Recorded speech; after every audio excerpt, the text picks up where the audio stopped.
Hello, class 8 students. Today we are going to start with chapter number 12. The name of the chapter is Great Personalities, starting with the lesson about the lesson introduction. Many great personalities have taken birth in India who sacrificed their whole life for mankind. Let us know about some of them. बहुत से महान व्यक्तित्व भारत में जन्मे हैं जिन्होंने मानवता के लिए अपना पूरा जीवन समर्पित किया। तो आइए उनमें से हम कुछ के बारे में जानें। तो पहले पढ़ेंगे हम मदर टेरेसा के बारे में। Mother Teresa, she was born in Agnes Gongsa, Bojakshu in Skopje, Macedonia on August 26, 1910। तो वे एग्नेस गोंजा बोजाजियू के रूप में स्कॉपजे मैसेडोनिया में 26 अगस्त 1910 को जन्मी थी। Her family was of Albanian descent, और उनका जो परिवार था वो अल्बेनियाई मूल का था। At the age of 12 she felt strongly the call of God. तो उनको क्या लगा, 12 वर्ष की उम्र में उन्हें ईश्वर का बुलावा बहुत प्रबलता से महसूस करने लगी। वो उन्हें बहुत ज्यादा प्रबलता से महसूस किया। She knew she had to be missionary to spread the love of the Christ। तो उनको पता था कि क्या करना है उनको, कि उनको जो क्राइस्ट का प्रेम है उसका प्रचार करने के लिए मिशनरी बनना है।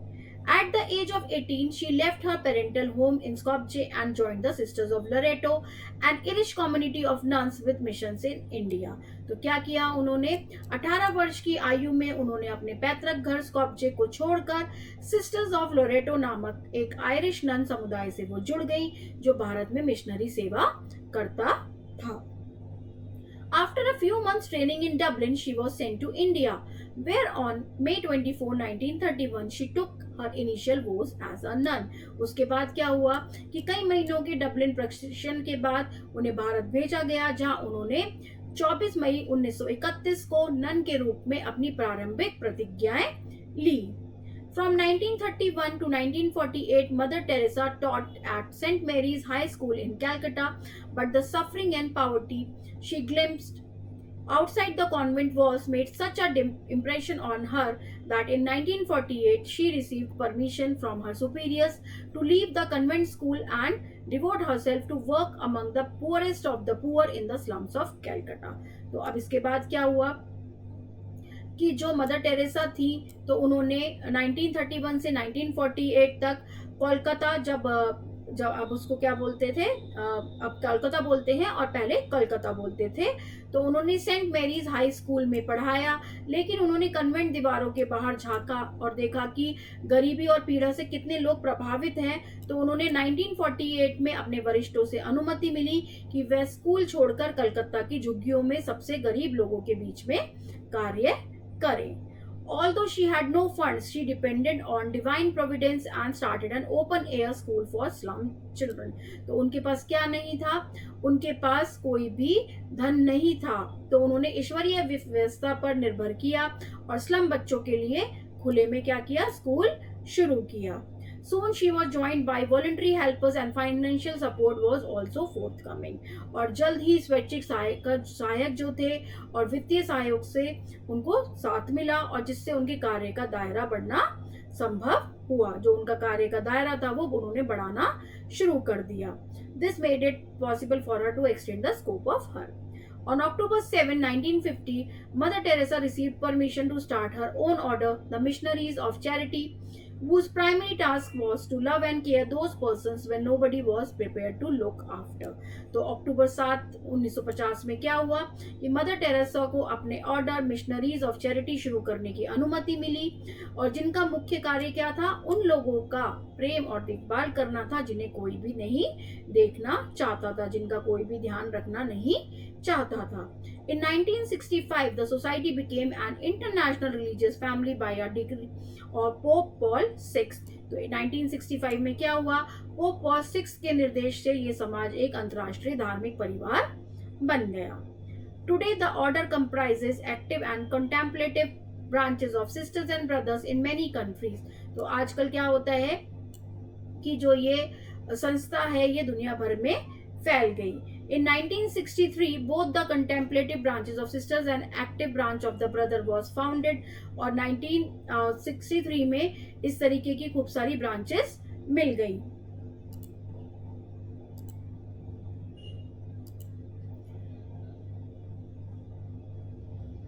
In 1979, the contemplative branch of brothers was added and in 1984 the priest branch was established. तो इस तरीके से branches बढ़ती चली गई. The Society of Missionaries has spread all over the world. जो missionaries की जो ये संस्था थी ये दुनिया भर में फैल गई, including the former Soviet Union and the Eastern European countries. तो क्या क्या थी इनमें, कौन कौन सी थी? तो इसमें इस तरीके से सारी countries बढ़ गई थी. They provide effective help to the poorest of the poor and for the refugees in a number of countries in Asia, Africa and Latin America, and they undertake relief work in the wake of natural catastrophes such as floods, epidemics and famine. तो क्या होता था कि जो भी इस तरीके से लोग होते थे, तो जो अपना बहुत ज़्यादा जो गरीब होते थे, तो उन लोगों का यहाँ पर ख्याल रखते थे ये, और बहुत सारी कंट्रीज़ में ये फैल गए थे जैसे एशिया, अफ्रीका, लैटिन अमेरिका, और उन्होंने रिलीफ वर्क भी काम किया था कि जो नेचुरल कैलामिटीज़ हो जाती हैं, जैसे कहीं बाढ़ आ जाती है, कहीं भुखमरी हो जाती है, तो उन सब चीज़ों में भी उन्होंने बहुत ज़्यादा काम किया था. The order also has houses in North America, Europe and Australia where they take care of shut-ins, alcoholics, homeless and AIDS sufferers. तो वो क्या करते थे कि जो लोग अपने घर से नहीं निकल पाते थे, जो अल्कोहलिक्स होते थे, जो बेघर थे, और जो एड्स रोगियों की भी वो देखभाल करते थे. The missionaries of charity throughout the world were aided and assisted by co-workers. और उनके साथ होते थे उन लोगों को काम दिया जाता था. It became an official international association on March 29, 1969. और ये एक तरीके से official international association बन गई. कौन सी तारीख में? March 29, 1969 में. By the 1990s, there were over 1 million co-workers in more than 40 countries. तो 1990 तक उनकी जो कंपनी थी, जो उन्होंने शुरू किया था अपना काम, तो उसमें 1 मिलियन co-workers थे, और वो कितनी कंट्रीज में फैले हुए थे? 40 कंट्रीज में. Along with the co-workers, the lay missionaries of charity tried to follow Mother Teresa's spirit and charism in their families. तो जो लोग थे वो क्या करते थे? जो मदर टेरेसा चाहती थी, जो मदर टेरेसा की सिद्धांत थे, उनको फॉलो करने की कोशिश करते थे. Mother Teresa work has been recognized and acclaimed throughout the world and she has received a number of awards and distinctions. जो मदर टेरेसा का कार्य था उसको बहुत ज़्यादा मान्यता मिली थी, और उनको पूरी दुनिया में बहुत ज़्यादा मान्यता मिली थी, और उनको कई पुरस्कार दिए गए थे. कौन कौन से पुरस्कार दिए गए थे?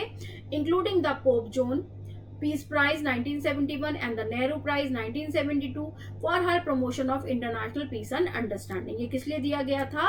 क्योंकि ताकि वो जो थी वो दुनिया भर में शांति फैलाती थी और लोगों को समझती थी, तो इसलिए उनको ये अवार्ड दिए गए थे. She also received the Balzan prize 1979 and the Templeton and the Magsaysay award. तो उनको इस तरीके से अवार्ड से भी नवाजा गया था. अब हम और पढ़ेंगे फेमस पर्सनालिटीज के बारे में, जिनका नाम है doctor CV Raman. He is the genius who won the Nobel Prize for Physics with simple equipment barely worth $300. वे उस प्रतिभाशाली व्यक्ति हैं जिन्होंने केवल $300 की साधारण उपकरणों से फिजिक्स में नोबेल प्राइज जीता था. He was the first Asian scientist to win the Nobel Prize. तो वे नोबेल प्राइज जीतने वाले पहले एशियाई वैज्ञानिक थे. He was a man of endless curiosity and lively sense of humor. तो वो कैसे इंसान थे? वो बहुत ज़्यादा उनके अंदर उत्सुकता होती थी और उनका सेंस ऑफ ह्यूमर भी बहुत अच्छा था. His spirit of inquiry and devotion to science laid the foundation for scientific research in India and he won honor as a scientist and affection as a teacher and a man. तो उनको एक शिक्षक के रूप में, एक व्यक्ति के रूप में और एक वैज्ञानिक के रूप में भी काफ़ी मान्यता मिली है. A child genius. Tiruchirappalli is a town on the banks of the river Kaveri. जो तिरुचिरापल्ली कावेरी नदी के किनारे एक शहर है. Chandrashekhar Iyer was a teacher in a school there. जो चंद्रशेखर अय्यर थे वो एक विद्यालय में शिक्षक थे. He was a scholar in physics and mathematics. और वो क्या थे? वो स्कॉलर थे फिजिक्स और मैथमेटिक्स में. He loved music. और उनको जो संगीत था वो बहुत पसंद था.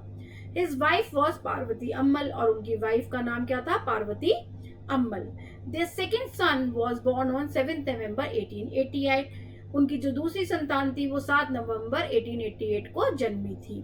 They named the boy Venkat Raman. और उन्होंने उस लड़के का नाम क्या रखा? वेंकट रमन रखा। He was also called Chandrashekhar Venkata Raman और सीवी रमन, और उनको चंद्रशेखर वेंकटा रमन भी कहा जाता था या फिर सीवी रमन भी कहते थे। Raman grew up in the atmosphere of music, Sanskrit, literature and science. तो रमन संगीत, संस्कृत, साहित्य और विज्ञान के वातावरण में बड़े हुए। He stood first in every class and was talked about as a child genius, और वे हर कक्षा में प्रथम स्थान प्राप्त करते थे और एक बाल प्रतिभा के रूप में वो जाने जाते थे। He joined the BA class of the Presidency college, और उन्होंने बीए कक्षा में प्रवेश लिया। In the year 1905, he was the only boy who passed in the first class. तो वे एकमात्र लड़के थे जिन्होंने प्रथम श्रेणी में उत्तीर्ण किया था। He won a gold medal too, और उनको उसके लिए स्वर्ण पदक भी मिला था। आगे पढ़ेंगे। He joined the MSc class in the same college and chose physics, study of matter and energy as the main subject of study. तो उन्होंने क्या किया, उन्होंने MSc क्लास भी उसी कॉलेज से किया और उन्होंने सिर्फ फिजिक्स को चूज किया जो उनका मेन सब्जेक्ट था पढ़ने के लिए। Love of science, enthusiasm for work and the curiosity to learn new things were natural to Raman. तो उनके लिए एक नेचुरल चीजें थी ये सब चीजें जो उनके अंदर थी, जिज्ञासा होना किसी चीज को समझना और याद करना। Nature has also given him the power of concentration and intelligence. तो वो एकाग्रता की भी उनके अंदर पावर थी और वो बहुत ज्यादा बुद्धिमत्ता थी उनके अंदर और बहुत ज्यादा वो होशियार थे। He used to read more than what was taught in the class. जो कक्षा में पढ़ाया जाता था उससे ज्यादा भी वो पढ़ते थे। The works of the German scientist Helmholtz and the English scientist Lord Rayleigh on acoustics influenced Raman. इन सबका काम जो था वो उनको रमन को बहुत ज्यादा इन्फ्लुएंस किया। He took immense interest in the study of sound, और जो ध्वनि थी उसकी स्टडी में वो बहुत ज्यादा इंटरेस्ट लेते थे। When he was 18 years of age, one of his research paper was published in the Philosophical Magazine of England. 18 वर्ष की आयु में उनका एक शोध पत्र Philosophical Magazine में प्रकाशित हुआ। Later, another paper was published in the Scientific Journal Nature.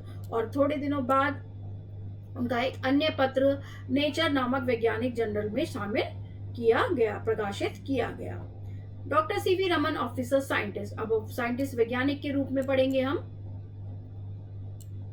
Raman's elder brother C.S. Iyer was the Indian Audit and Account Service IAAS. जो रमन के बड़े भाई C.S. अय्यर थे वो भारतीय लेखा एवं लेखा परीक्षा सेवा में थे। Raman also wanted to enter the same department. वो भी इसी विभाग में क्या चाहते थे, प्रवेश चाहते थे।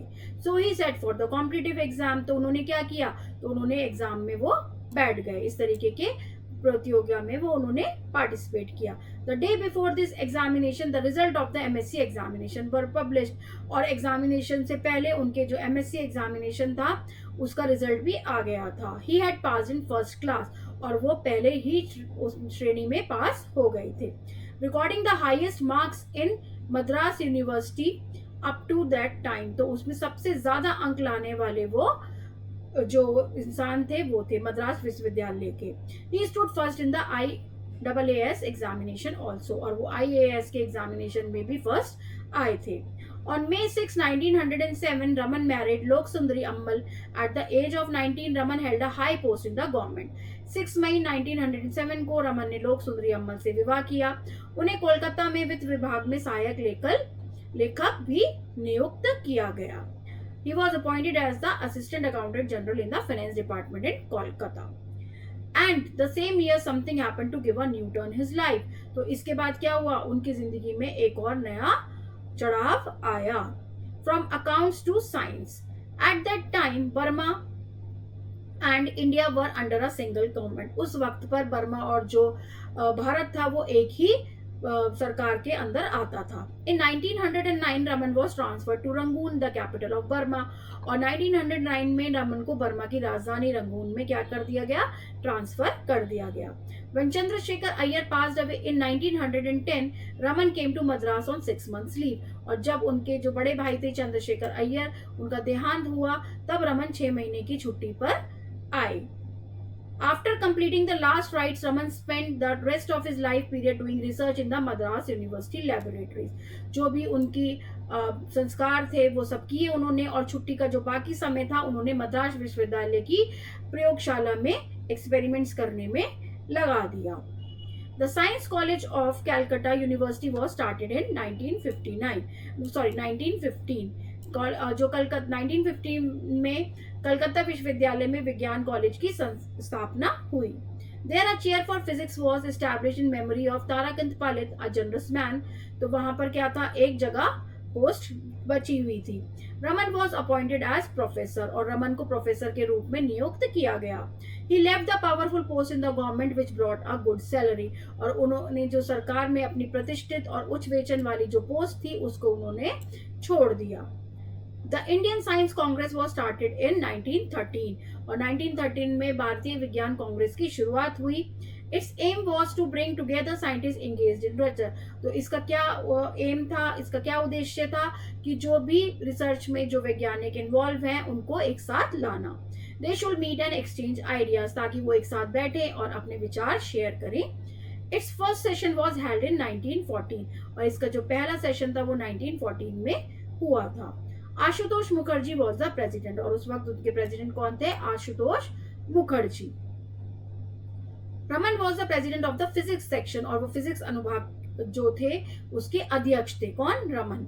Letter he worked for many years as the secretary of the science Congress. तो उसके बाद उन्होंने काफी टाइम तक सेक्रेटरी की तरह साइंस कांग्रेस में काम किया. He presided over its annual sessions in 1929 and 1948. उन्होंने इसकी वार्षिक बैठकें 1929 और 1948 में जो हुई थी उसको भी संचालित किया.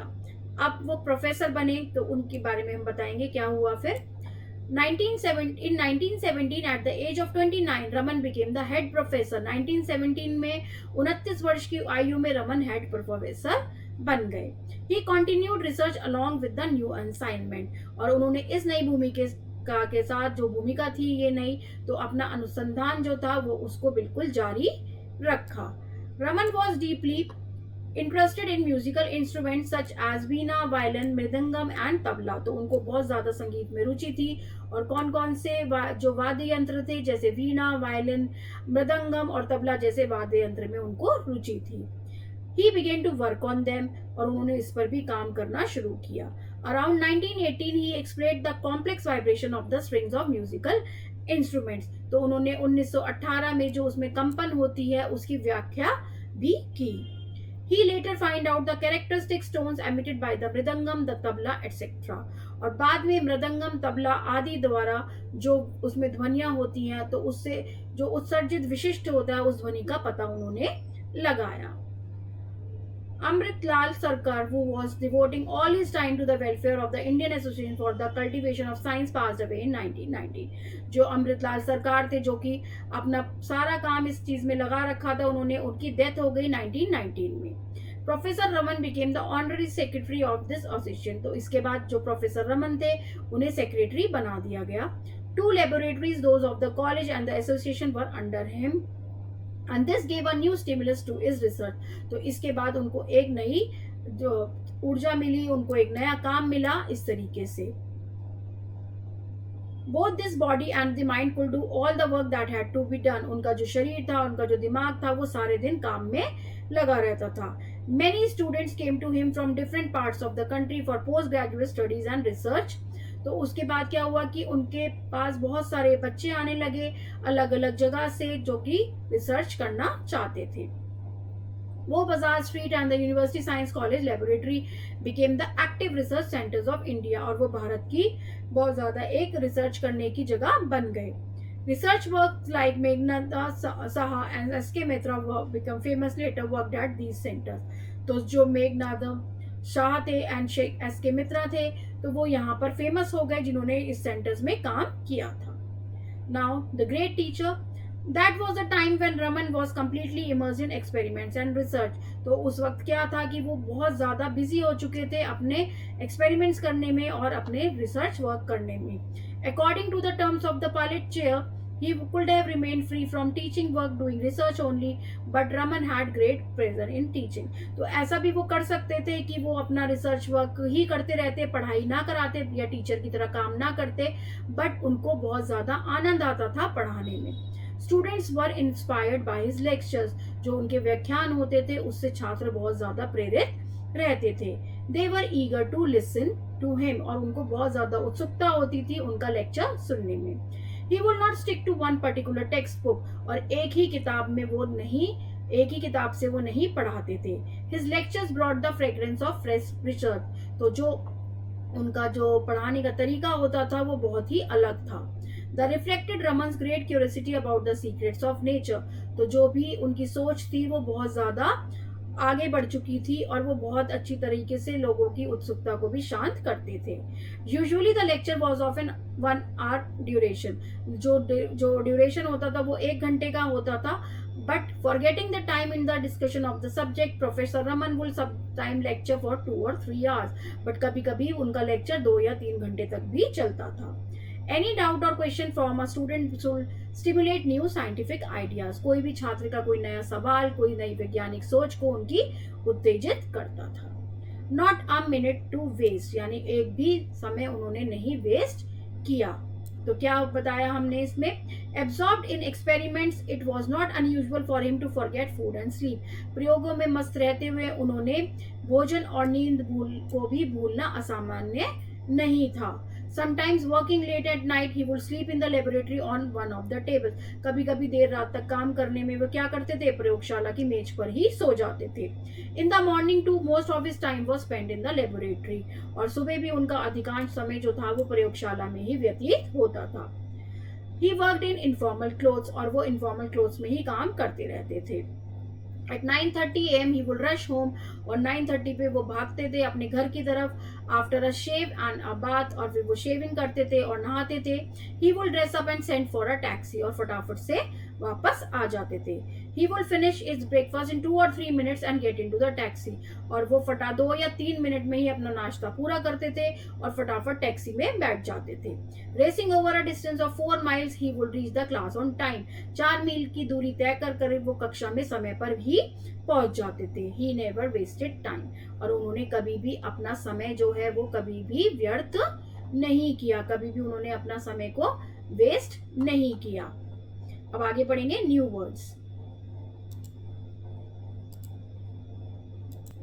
Starting with the first one, descent, a person's family origin, मतलब कि जो वंश होता है, जो परिवार की उत्पत्ति होती है उसको डेसेंट बोलते हैं. वोज मतलब इस ईश्वर की शपथ लेना या प्रतिज्ञा करना.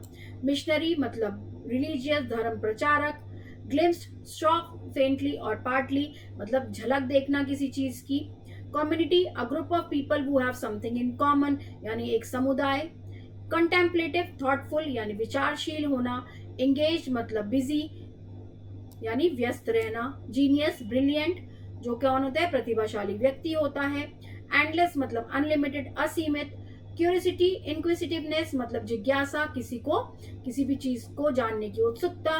अफेक्शन मतलब लाइकिंग यानी स्नेह. एंथुसियाज्म, स्ट्रॉन्ग इंटरेस्ट, इसका क्या मतलब होता है कि उत्साह.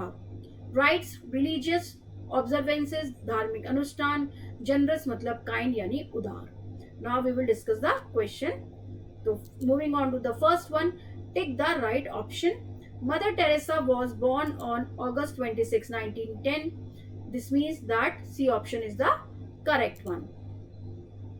Now second one, for her promotion of international peace and understanding, she received Nehru Prize. Now third one, who among the following was the first Asian to win the Nobel Prize? C.V. Raman. In 1909, Raman was transferred to Rangoon, the capital of Burma. Raman had great interest in music.